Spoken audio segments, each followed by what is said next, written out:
Hello all. Today we are going to deal with the rest of the portions in module 4. Before that, let us just go through the previous portions we already studied. In module 4, basically we are dealing with MEMS, that are micro electromechanical systems. In micromechanical systems, we have the integration of mechanical elements such as sensors, actuators and the electronic elements which we are incorporating in a common silicon substrate through the microfabrication technology. The basic component in MEMS are microsensors, microelectronics, microactuators and microsubstrates. Microsensors will sense the physical variables from your environment and it will be converted into electrical signals. That electrical signals will be passed on to microelectronic structures or devices, where these devices are filters, signal processing elements, transistors, microprocessors, etc., which will produce a controlling signal which will be passed on to microactuators, where these microactuators will produce some type of motions. It can be either mechanical or electromechanical in the range of micrometers to millimeters. Microstructures are the structures on which we are fixing all these devices like sensors, microactuators and microelectronic devices. These microstructures are basically silicon wafers. And again we have advantages and disadvantages of MEMS devices, and we have basic components of MEMS devices, that are electronic, electrical and mechanical elements. In electronic components we have semiconductors, insulators, diodes, transistors.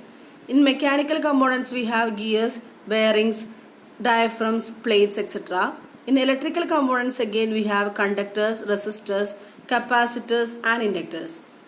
Then we already see in this basic components of microsystems, and we have different types of applications for MEMS in different fields.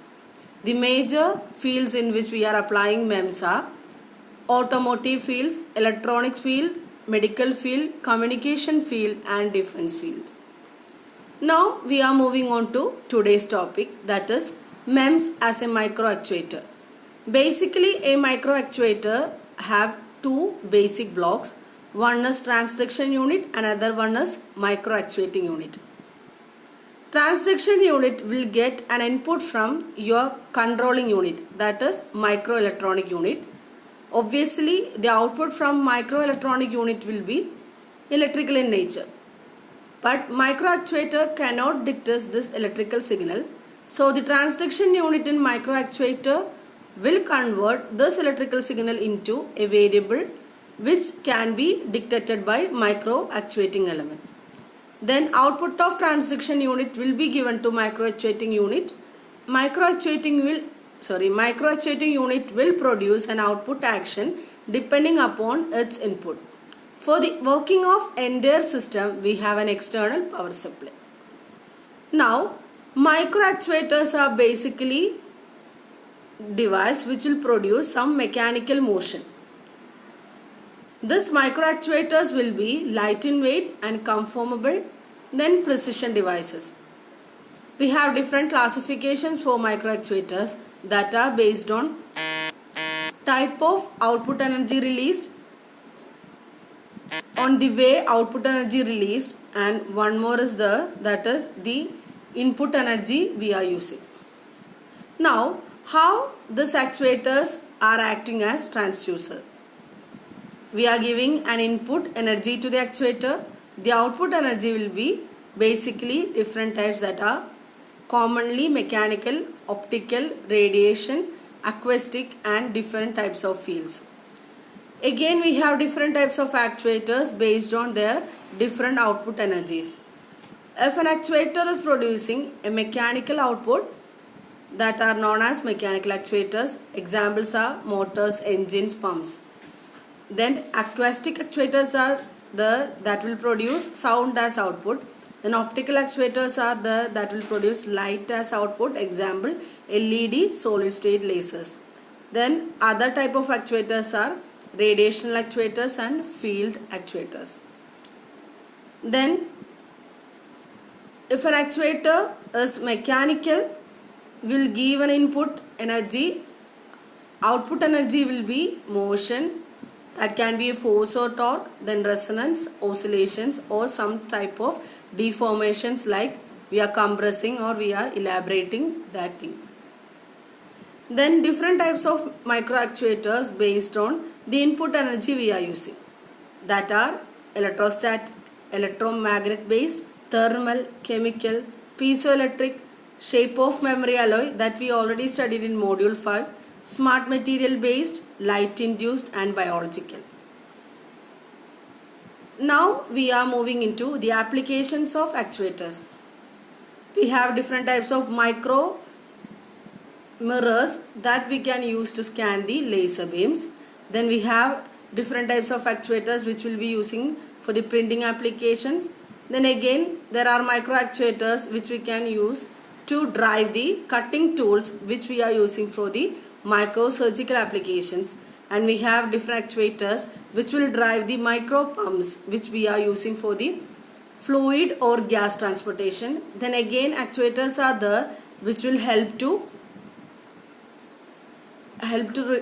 which will be helpful for the data reading and recording tools. Then radio frequency signal tuning actuators are there. Then optical signal switching micro actuators are there. Now let us move to the next topic, that is MEMS as micro sensors. Similar to micro actuators, we have again basic two blocks. One is transduction block itself, then second one is micro sensing element. And here the input signal for the micro sensing element are from the environment, that is different types of physical variables. Then the output of the sensing element will be given to transduction unit. Transduction unit will produce an equivalent electrical signal which will be the output of the entire microsensor unit. So one microsensor unit is composed of two elements, that is microsensing element and transduction unit. Okay. So for the working of this entire system, again we have an external power supply. Again microsensors we are classifying based on their measurements and based on how they are measuring. The basic advantage of microsensors are they are very sensitive and accurate with minimal amount of required sample substance. Okay. Then they are primarily employed to observe the temporal effects of environment. Now I am just giving a practical example for microsensors from a typical car. In a typical car, as we all know, we have different types of sensors, that are acceleration sensors, ambient sensors, side sensors, pressure sensors, speed sensors, vision sensors, and rear distance sensors. Here we are combining all this and processing all these outputs with a fuzzy logic supervisor, and this fuzzy logic supervisor will indicate or give the sensation to the human being who is in the car by the sensations like vision, hearing, touch, smell, and balance. This is one of the repeated questions in the university question paper. What are the different sensors which we are using in typical car? Now, what are the different types of sensors based on the measurement? That are accelerometers, gyroscopes, pressure sensors, viscosity meters, anemometers, bolometers, blood analyzer, and virus detectors. Now, in a sensor, how the sensors are acting as a transducer? We will give a measurement. Output will be in terms of color change, shape change, state change, property change, and response change, etc. Again, in sensor, we are incorporating a transduction unit also. Your output will be obviously in terms of electrical signals that can be readable for the microelectronic devices in your system. Again, we have different types of microsensors depending upon the input signal we are using or the input energy we are using. Capacitive accelerometers, piezoresistive pressure sensors, conductometric gas sensors, wireless detecting micro cantilevers, fiber optic crack sensors, portable blood analyzer. Now we are just going through some comparison for IC technology and MEMS. IC technology means integration chip technology. Okay. So for the MEMS, we have 3D complex structures. For IC, we have only 2D structures. For MEMS, again, we don't have any basic building blocks. But for IC technology, we are using transistors as the building blocks. Again, for MEMS, we have moving parts. That is example, your actuators, etc. For IC technology, we don't have any moving parts. Again, for MEMS, we have external interference, but for ICs we don't have any external interference. It is totally isolated. For MEMS we have different functions like biological, chemical, optical, etc. But for IC we have only electrical signals. And again, for MEMS, since we have moving parts, packing will be very complex. But for ICs, packing technologies are very well developed. Now we just go through some of the industrial sensors from different companies. First one is a commercial high resolution accelerometer. Its specifications are given in this slide and it is from Honeywell company. Now we have conductometric sensors which we are using for the detection of gas in different vessels. Again we have an handheld blood analyzers. Now next topic is micro machining. That means how we are fabricating all these elements into a single substrate. That we can deal in the next class. That is all for today. Thank you, students.